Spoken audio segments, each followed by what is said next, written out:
Going inside the issues of our community. This is Local 12 Newsmakers. Good morning and welcome to Local 12 Newsmakers. March Madness.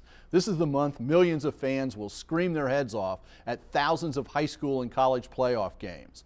On the high school level, this is the time of the year that ordinary kids from little schools like Milan, Indiana High School in 1954 find out that it's about playing together as a team that elevates you to greatness. But because of the prominent role sports plays in our society, some schools manipulate their programs. This morning we begin with an in-depth report by Jeff Hirsh about the basketball program at one local school.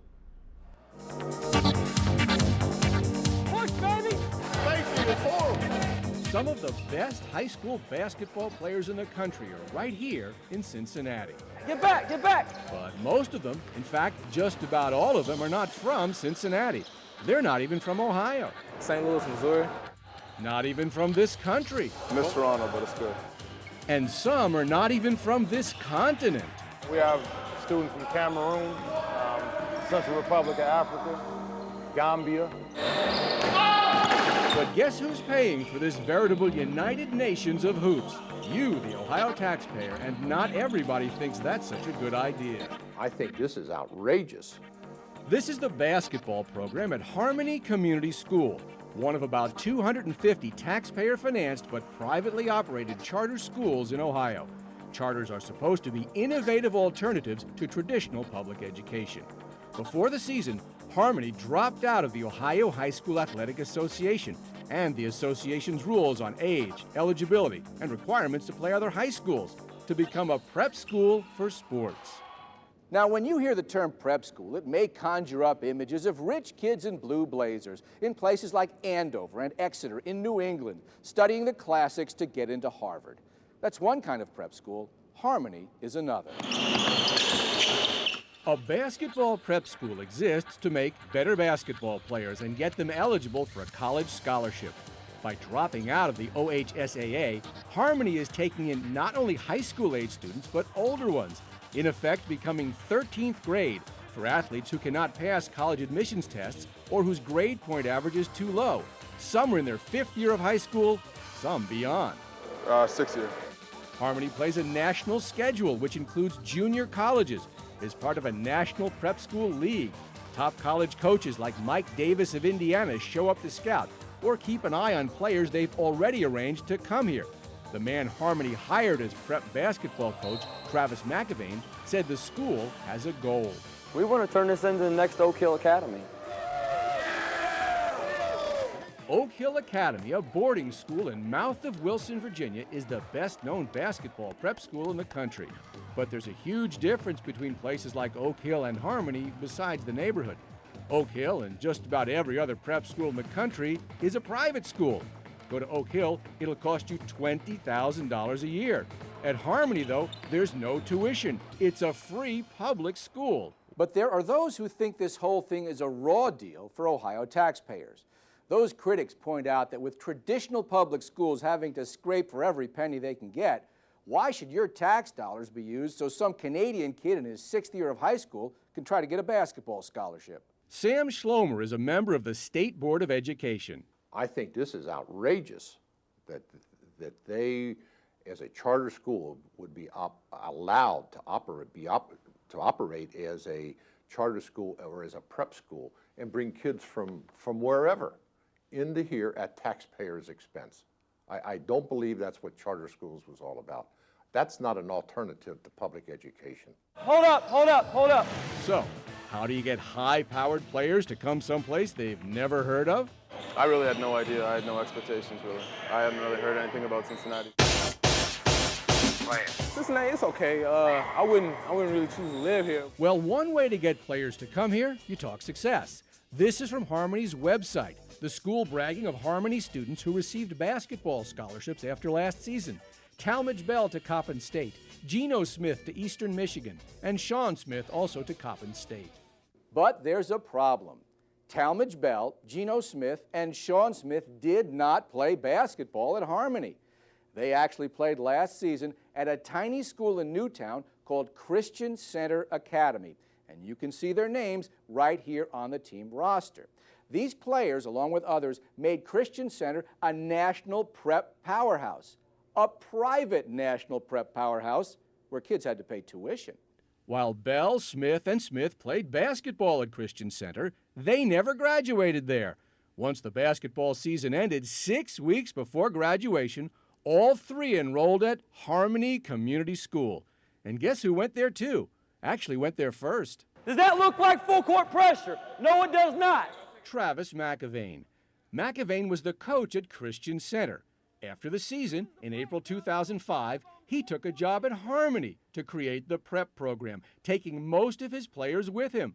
Players who would spend a few weeks at Harmony, pick up a diploma, and give Harmony instant alumni the school could advertise. But that's not all. 2 other out-of-state hoopsters who jumped with McAvane are still at Harmony. In fact, out of Harmony's 29 prep basketball players, only 6 are from here.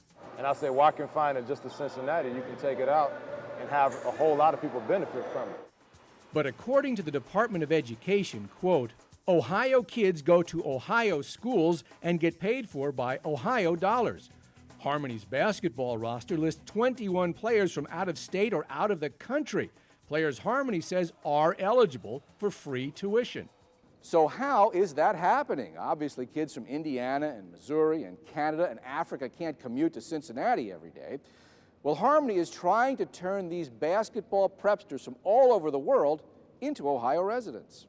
This is the Fileta apartment building right near Harmony. Court records show that Harmony Community School spent $300,000, most of which is still owed in a mortgage, to buy this building to become a home for many of the school's out-of-state athletes. They live a block away. So the students who are over there, they pay to live over there. The students have basically moved to Cincinnati and are basically, renting an apartment that we have. But just because somebody pays rent or even room and board, that does not automatically make them a resident of this state. In fact, in most cases, a child's residence is determined by where his parents live, not by where he lives. Other than emergencies like refugees from Hurricane Katrina or a court awarding custody, there are primarily 2 ways a non-Ohio resident can turn into a resident for a free education, according to the Ohio School Boards Association. A child under 18 must be declared an emancipated minor, living independently from his out-of-state parents. That can take a court order or some obvious sign of adulthood, like getting married or joining the Army. Just renting a room usually won't cut it. For those 18 and older, Ohio law says students not living with their parents must support themselves by their own labors. For example, have a job or live with a relative is decided case by case. But the way Harmony's program is structured, being self-supporting seems challenging. These guys get up, they come to school, they have study tables. Their time is taken up from 8 in the morning all the way till probably around 9 o'clock at night. So in both cases, under 18 and over, it appears Harmony's out-of-state athletes may not be Ohio residents, not eligible for free tuition. But that's not how Harmony sees it. The students who are adults are entitled to free education in whatever district they decide to move into. Harmony principal Deland McCullough says his school is unfairly being singled out. I would really challenge Cincinnati Public to show us how all of their 18 and 19-year-olds support themselves. And McCullough says Harmony's over 18 out-of-state athletes are legally entitled to a free Ohio education. As an adult, you do not have to prove how you support yourself. That is not this school's business. But there's a potential flaw with Harmony's argument, because Harmony, and only Harmony, is actively accepting overage out-of-state athletes. Harmony knows the kids are not from Ohio, even lists their hometowns on the team roster. And certainly no other taxpayer-financed school has bought an apartment building where many of those athletes can live. And despite what Harmony says, many traditional public schools do ask for proof of self-sufficiency for those over 18. For example, Cincinnati Public says it requires a rent receipt and utility bill.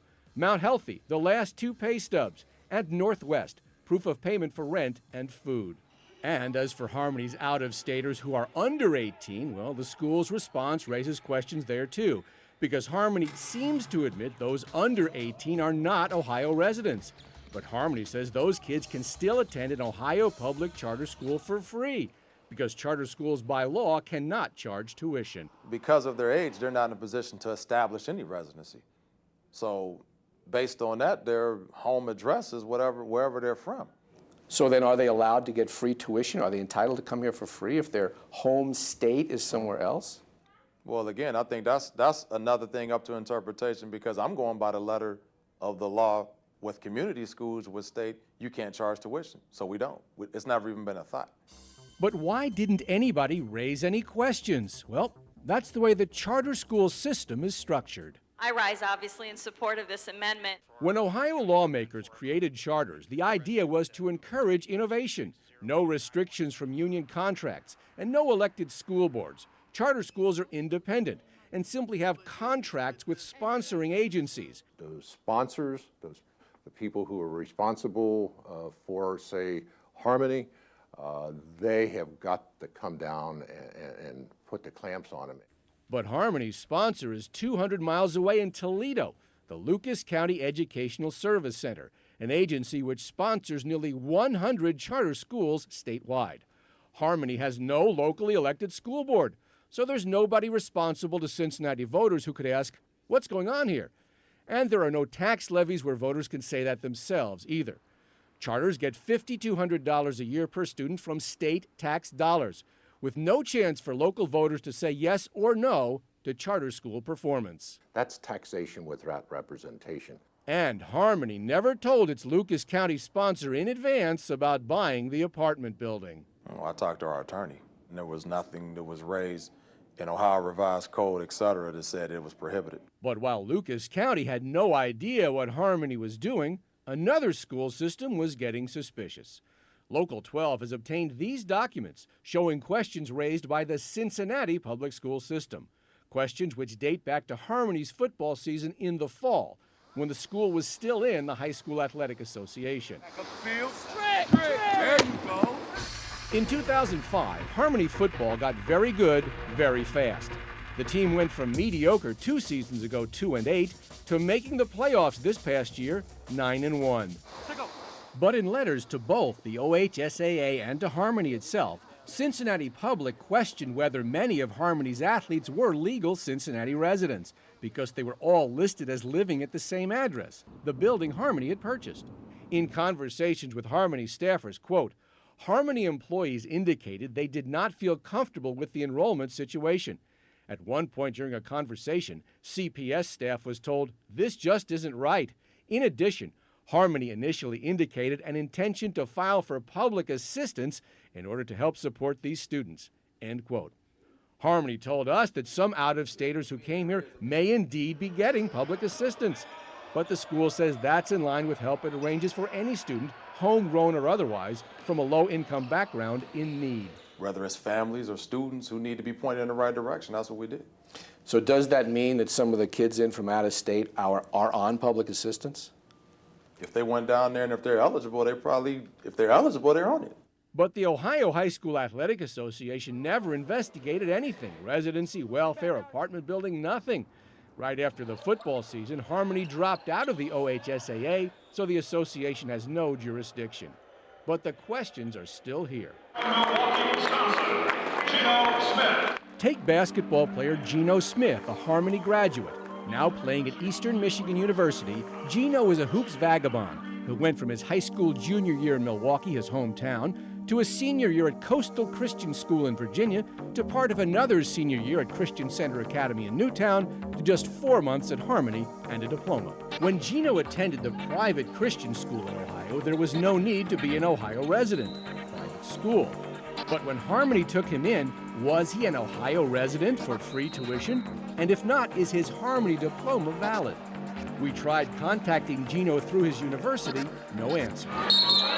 Then there's the other Smith, Sean, a Harmony grad and Indiana native. Harmony says Sean got a scholarship to Coppin State, but that never materialized. Instead, Sean Smith is playing at Vincennes Junior College back home in Indiana. Was Sean ever a legal Ohio resident? We tried for answers, but no response there. Although a Vincennes spokesperson did say he thought Harmony was a private school. And then there's Talmadge Bell. Talmadge Bell was from Ohio, Cincinnati, in fact. So is Jerome Nelson. Last year, Nelson was a senior basketball player at Princeton, in line to graduate in June 2005. Here's his name in the commencement booklet. But just 3 weeks before graduation, even though academically he did not have to, Jerome Nelson made a tough decision. He dropped out. It's very hard. It's very hard. It is very hard. But school was not over for Jerome Nelson. He dropped out of Princeton to go to Harmony. They recruit some players, so. Allegedly, that's one taxpayer-financed high school recruiting a student from another taxpayer-financed high school.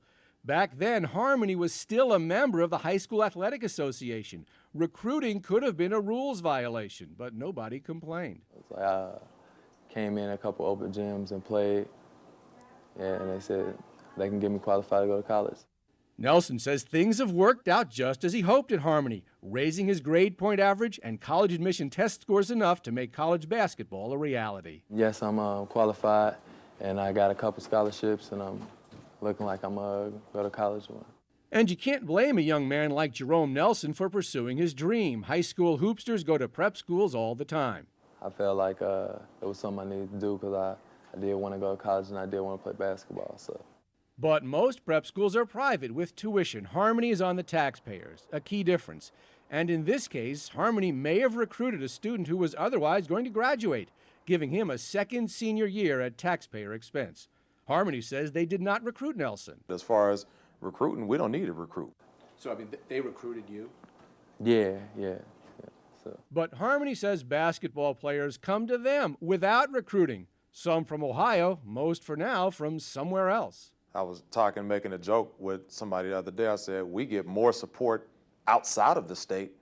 People speak more highly of us outside the state than they do within our own city. McCullough says the student from Canada should get the basketball scholarship he wants. The student from St. Louis has improved his academics. We're going to play 5-on-5 now as college coaches are here. Don't forget about the principles. There have been a few bumps in Harmony's road to basketball glory. Coach Travis McAvane, brought in to create the program, resigned in January. Philosophical differences, Harmony says. There you go, Marcus. Make him work. Harmony plans to drop from 2 basketball teams down to 1, but will add prep school football. Critics say even if everything Harmony is doing here is legal, it's still wrong.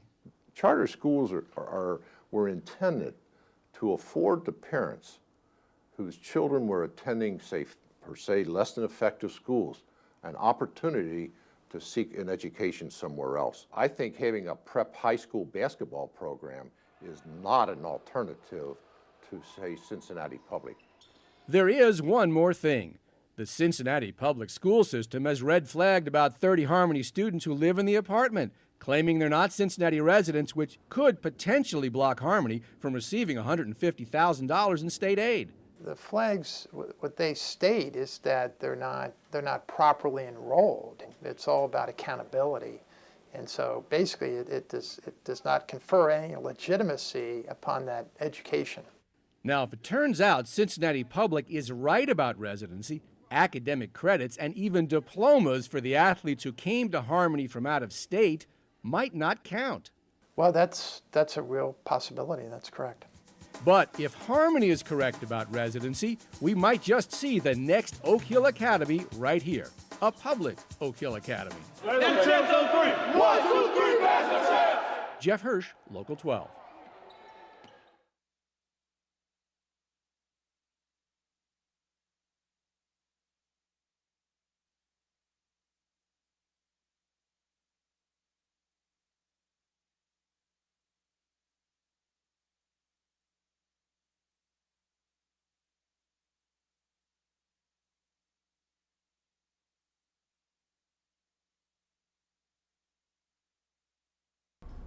Welcome back.